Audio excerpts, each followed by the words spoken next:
Selamat siang Ibu, kami dari kelompok 3 akan menjelaskan tentang pengkajian stok dan prey-predator model ikan kembung, Rastreliger canagurta, dan ikan selar, Celaroides leptolesis di perairan Teluk Jakarta. Perkenalkan, nama saya Christine Butar-Butar, NIM 1603020006. Assalamualaikum, perkenalkan nama saya Indri Astrika, NIM 170302052. Nah, di sini saya akan menjelaskan tentang ikan selar dan ikan kembung. Oke, jadi yang pertama, ikan selar atau Celaroides leptolepis itu menurut Sanin tahun 1968, taksonomi ikan selar Celaroides leptolepis adalah Phylum Chordata, Ordo Persomorphi, famili Sarangidae, genus Celaroides, spesies Celaroides leptolepis. Nah, untuk ikan kembung atau Restrainger canagurta, menurut Sanin tahun 1968, taksonomi ikan kembung lelaki atau Restrainger canagurta adalah Phylum Chordata, kelas Fistes, Ordo Persomorphi, famili Sombroidae, genus Restrainger, dan spesies Restrainger canagurta. Oke, distribusi ikan kembung lelaki atau Restrainger canagurta dan ikan selar Celaroides leptolepis ini tersebar di Samudra Pasifik, Laut Andaman, Thailand, Filipina, Papua New Guinea, Pulau Solomon, Fiji, Kalimantan, Sumatera Barat, Laut Jawa, Selat Melaka, dan Manabuton. Oke, jadi di dalam pertumbuhan itu ikan selar dan ikan kembung merupakan ikan pelagis atau ikan demersal yang terdapat di Teluk Jakarta. Nah, sekarang saya akan membahas tentang kondisi perairan Teluk Jakarta. Perairan Teluk Jakarta terletak di perairan Laut Jawa yang terletak di sebelah utara Provinsi DKI Jakarta. Pada posisi geografis 50, 50, 50, 46.040 lintang selatan dan 10, 60, 40, 45 sampai 10, 70, 01, 19 bujur timur. Perairan ini memiliki luas sekitar 285 km hektar dengan kedalaman rata-rata mencapai 15 meter dan garis pantai sepanjang 33 km. Perairan ini mempunyai perairan di berbagai sektor, antara lain sektor industri, pertanian, dan pariwisata, serta tempat bagi nelayan untuk melakukan kegiatan penangkapan ikan yang dikonsumsi oleh masyarakat. Oke. Kemudian penelitian ini dilakukan di Teluk Jakarta atau lebih tepatnya di Jakarta Utara. Pengambilan sampel ikan selar dan ikan kembung dilakukan pada bulan Mei hingga Agustus tahun 2019 dan dilakukan analisa ikan contoh di Laboratorium Biomakro 2 Departemen Manajemen Sumber Daya Perairan Fakultas Perikanan dan Ilmu Kelautan Institut Pertanian Bogor. Oke, terima kasih. Bye-bye. Mengenai pendahuluan, yaitu latar belakang, sumber daya ikan perlu dikelola dengan baik karena merupakan sumber daya hayati yang dapat diperbaharui atau renewable, namun dapat mengalami langkah lebih overfishing, depresi ataupun kepunahan, salah satunya di perairan Teluk Jakarta. Hasil tangkapan utama para nelayan di Teluk Jakarta adalah ikan pelagis kecil seperti ikan layang, selar, dan tambang. Jumlah produksi ikan pelagis kecil seperti ikan kembung dan ikan selar termasuk kategori tinggi karena ikan-ikan ini sangat digemari dan dikonsumsi dan nilai jualnya relatif lebih tinggi dibanding dengan ikan pelagis kecil lainnya. Dengan mengetahui pola pertumbuhan aspek biologi ikan selar dan ikan kembung, diharapkan tercipta suatu strategi pengelolaan sumber daya perikanan yang berkelanjutan dan bertanggung jawab. Adapun tujuan manfaat penulisannya, yang pertama, satu, untuk mengetahui pertumbuhan, mortalitas, laju eksploitasi, dan prey-predator ikan kembung dan ikan selar. Kedua, untuk mengetahui pengelolaan sumber daya ikan kembung dan ikan selar. Manfaat penulisan adalah sebagai salah satu syarat untuk mengikuti mata kuliah pengkajian stok selanjutnya dan sebagai sumber informasi bagi pihak yang membutuhkan. Selanjutnya akan dijelaskan oleh teman saya. Hai, perkenalkan, nama saya Francisca, NIM 1703020040. Yang pertama adalah hubungan panjang dan bobot ikan. HPB ini digunakan untuk mengetahui pola pertumbuhan ikan dengan menggunakan parameter panjang dan berat ikan itu sendiri. Analisa HPB ini dapat menggunakan rumus W sama dengan A kali L pangkat B, di mana W adalah bobot ikan, L adalah panjang ikan, dan A dan B adalah koefisien pertumbuhan ikan. B merupakan konstanta pola pertumbuhan ikan. Dan jika nilai B sama dengan 3, pola pertumbuhan itu adalah isometrik. Sedangkan B lebih besar dari 3 merupakan pola pertumbuhan alometrik positif, dan B lebih kecil dari 3 merupakan pola pertumbuhan alometrik negatif. Hasil grafik yang kami dapat menunjukkan bahwa analisa hubungan panjang bobot ikan selar dan ikan kembung lelaki menunjukkan hubungan yang kuat antara panjang tubuh terhadap bobot tubuhnya. Hubungan panjang bobot selain digunakan untuk mengetahui pola pertumbuhan ikan, dapat juga digunakan untuk faktor kondisi. Faktor kondisi ini menunjukkan keadaan ikan baik dari segi fisik maupun reproduksi. Rumus yang digunakan untuk faktor kondisi ini terbagi menjadi 2, yaitu jika nilai B sama dengan 3, maka rumus yang digunakan adalah K sama dengan 10 pangkat 5 kali W dibagi L pangkat 3. Dan jika nilai B tidak sama dengan 3, rumus yang digunakan adalah K sama dengan W bagi A kali L pangkat B, di mana K adalah faktor kondisi, W adalah bobot ikan, L adalah panjang ikan, A dan B adalah koefisien pertumbuhan. Hasil yang kami dapat adalah pada ikan kembung lelaki memiliki nilai A sama dengan 0,0025, nilai B sama dengan 2,19925, nilai L sama dengan 0,97508, dan nilai faktor kondisi sebesar 1,014053. Dan pada ikan selar memiliki nilai A sama dengan 2,00004, nilai B 2,72997, nilai FK sebesar 0,89811. Faktor kondisi ikan selar dan ikan kembung lelaki ini memiliki pertumbuhan alometrik negatif. Ikan yang memiliki laju pertumbuhan yang tinggi berarti ikan tersebut memiliki pertumbuhan yang sangat cepat. Laju pertumbuhan dapat dihitung menggunakan rumus von Bertalanffy, yaitu LT sama dengan L infinity buka kurung 1 dikurangi E pangkat min K dikali T kurang T0.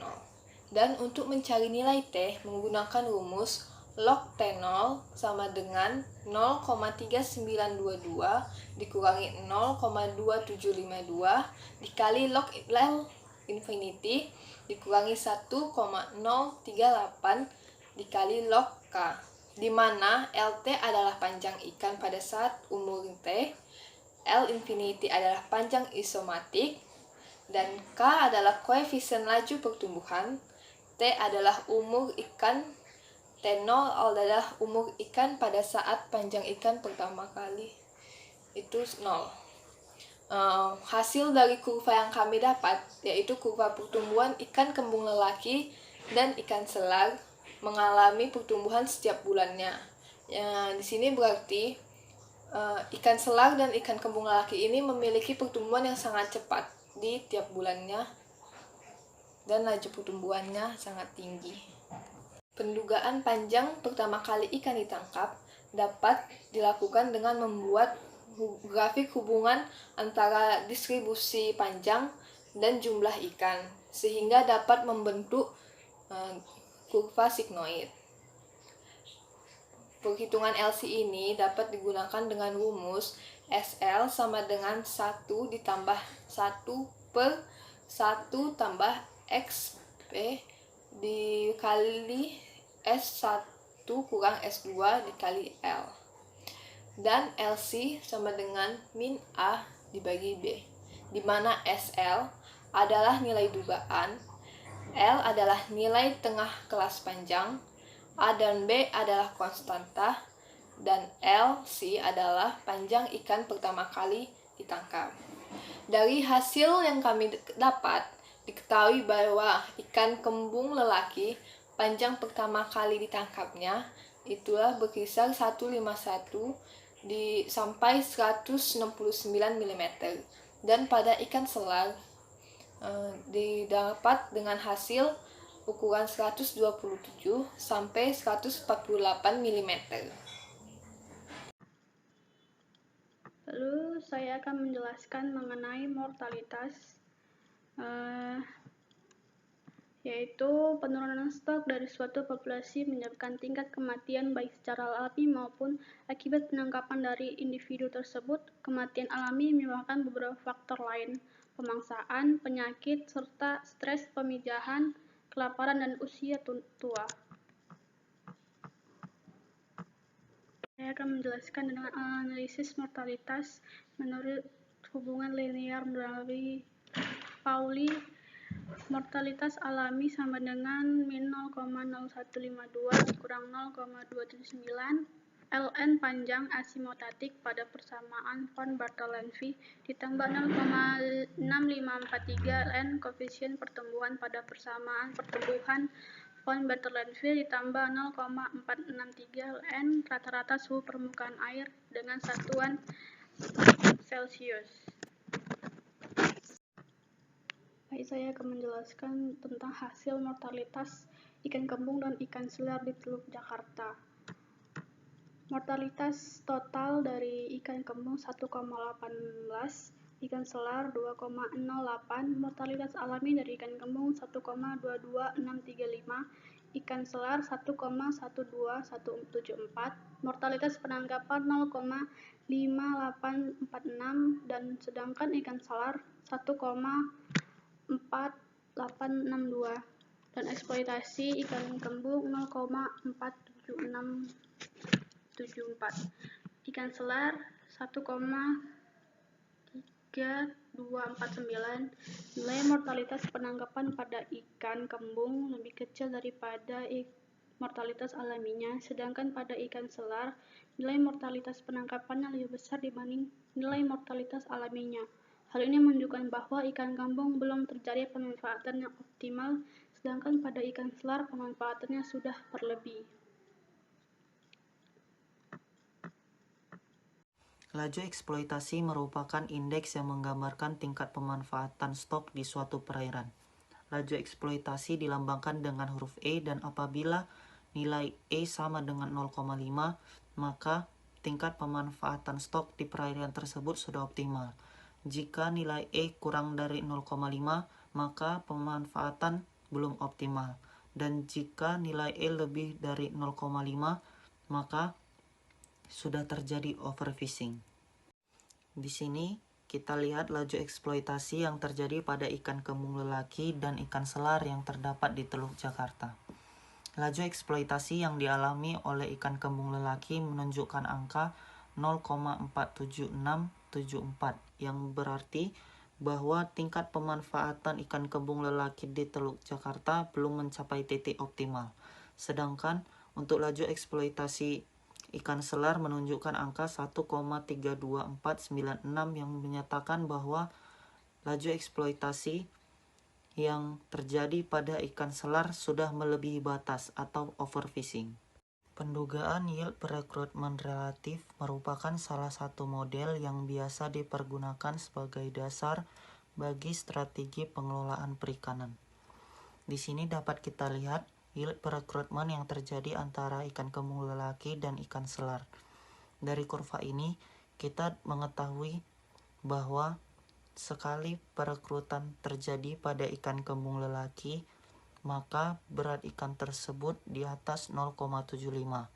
Sedangkan berat ikan selar jika terjadi sekali perekrutan yaitu di bawah 0,75. Kenalkan, saya Elsa Deborah Hutapean, NIM 1703020232. Saya akan menjelaskan tentang prepredator model yang terjadi pada ikan kembung dan ikan selar di Teluk Jakarta. Predator model yang akan saya jelaskan adalah bagaimana kebiasaan makan, hubungan tumpang tindih, dan hubungan antar spesies yang ada pada ikan selar dan ikan kembung di Teluk Jakarta. Yang pertama akan saya bahas adalah kebiasaan makan ikan selar dan ikan kembung yang ada di Teluk Jakarta. Nah, yang pertama akan saya bahas adalah ikan kembung. Ikan kembung yang terdapat di Teluk Jakarta memiliki komposisi isi lambung berupa 3 jenis organisme, yaitu Calanus sp sebesar 35%, Meganisiptanes sp sebesar 33%, dan larva Annelida selebihnya sebesar 32%. Sedangkan pada ikan selar terdapat Meganisiptanes sp sebesar 35%, larva Annelida sebesar 32%, dan Oikopleura sebesar 33%. Hasil penelitian menunjukkan bahwa lambung ikan selar dan ikan kembung terdapat persamaan, yaitu zooplankton berupa jenis Meganisiptanes sp dan larva Annelida, sedangkan perbedaannya itu terdapat pada plankton jenis Calanus pada ikan kembung dan Oikopleura pada ikan selar. Ini menunjukkan bahwa kedua spesies ikan tersebut merupakan ikan jenis karnivora karena di dalam lambungnya terdapat zooplankton. Ini yang akan saya bahas adalah hubungan tumpang tindih makanan yang terjadi pada ikan selar dan ikan kembung. Nah, berdasarkan penelitian dan perhitungan yang didapatkan, ini adalah tabel dari hubungan tumpang tindih. Dan nilai tumpang tindih yang didapatkan adalah sebesar 0,2213. Berdasarkan hal tersebut, hubungan tumpang tindih yang terjadi pada ikan selar dan ikan kembung adalah berkompetisi rendah karena nilainya kurang dari 0,67. Kompetisi yang rendah terjadi karena terdapat perbedaan jenis makanan yang ada di lambung ikan selar, yaitu jenis plankton Oikopleura, dan sedangkan di ikan kembung adalah jenis plankton Calanus sp. Selanjutnya yang akan saya bahas adalah hubungan antar spesies ikan selar dan ikan kembung yang terjadi di Teluk Jakarta. Nah, berdasarkan hasil penelitian yang kami dapat, ini adalah nilai koefisien hubungan antar spesies pada ikan kembung dan ikan selar. Jadi dua-duanya itu sama-sama kurang dari 0.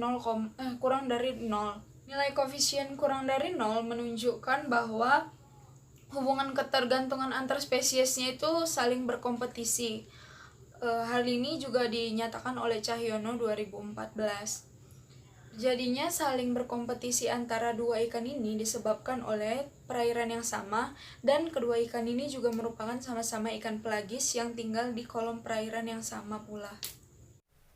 Rekomendasi pengelolaan untuk ikan kembung adalah meningkatkan upaya penangkapannya lagi. Dan untuk rekomendasi pengelolaan ikan selar adalah sebaiknya mengurangi laju penangkapan supaya tidak terjadi overfishing dan sumber daya ikan selar dapat pulih.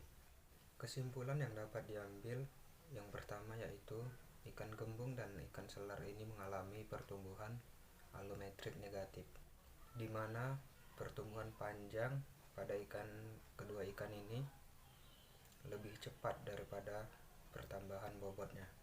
Mortalitas penangkapan pada ikan kembung lebih kecil daripada mortalitas alaminya.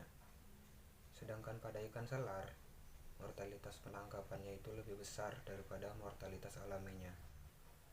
Hal ini disebabkan oleh laju eksploitasi pada ikan kembung sebesar di bawah 0,5, sedangkan pada ikan selar itu lebih dari 0,5, yang dimana ikan selar ini mengalami overfishing. Sekian presentasi dari kami, lebih dan kurang mohon dimaafkan.